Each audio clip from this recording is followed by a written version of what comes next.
Imagine you're at a rugby match. You see the players pile up on the ball. All the players get up and walk off except one.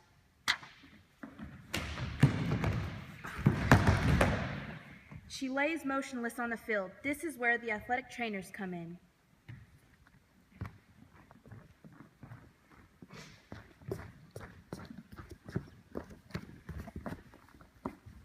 Today, we will be looking at a skill athletic trainers and first responders must be able to perform: spine boarding.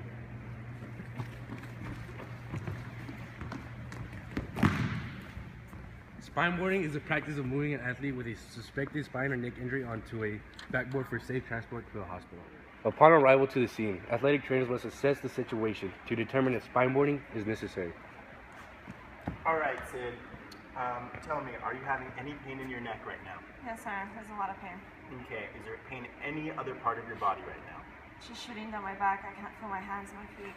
You can't feel your hands or your No, feet? sir. Okay. Can you try and wiggle your toes for me?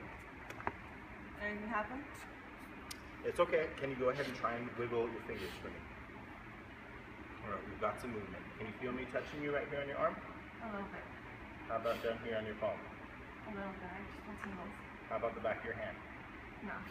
Okay. You feel me touching your sides? A little bit. Okay. How about on the inside of your leg? No. It's going away. Down here on the outside? No. Touching your calf? No. How about down here on your foot? Can you feel me squeezing? No, I can't. Am I gonna be okay? You're gonna be fine. You're gonna be fine. All right. Go ahead and calm down. Okay. Guys, we're gonna go ahead and get into position. It's time to start spine boarding. Once spine boarding is deemed necessary, a member of the sports medicine team must stabilize the head. Once the head is stabilized, the limbs must be carefully moved into a neutral position at the athlete's sides.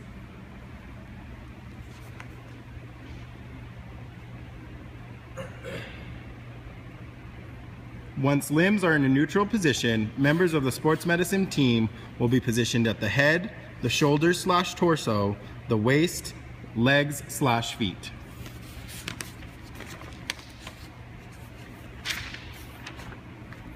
Members will then place hands at their assigned positions and grip the athlete firmly.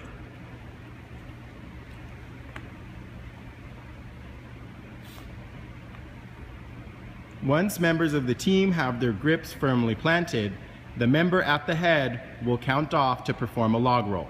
On the count of 3, we're going to roll her up. 1, 2, 3. Once log rolled, another member of the team will insert the spine board, and the member at the head will count down to roll her back. Roll her down. 1, 2, 3.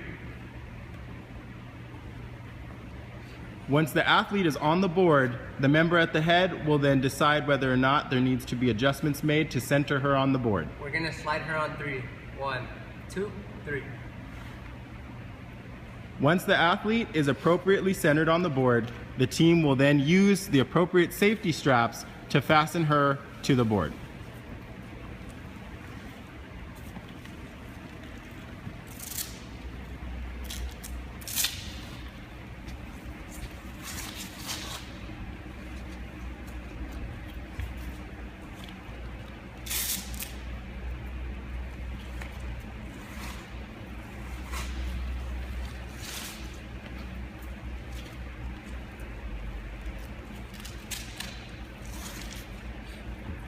If the skill is being performed on an athlete who is wearing shoulder pads or a helmet, the helmet and shoulder pads must remain on while the athlete is being spine boarded.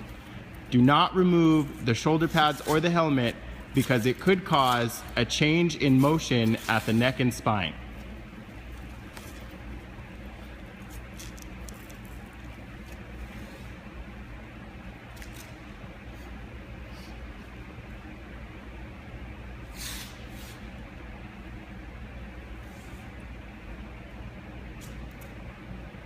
Once the athlete is secured with the straps, the head is stabilized using either towels or head blocks.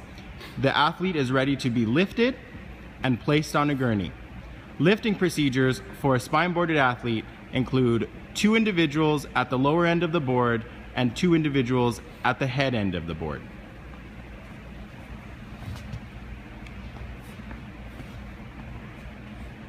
A team member will go ahead and count off to 3 to go ahead and perform a lift to carry the athlete onto a gurney. Please don't forget my glasses, guys. Ready? 1, 2, 3.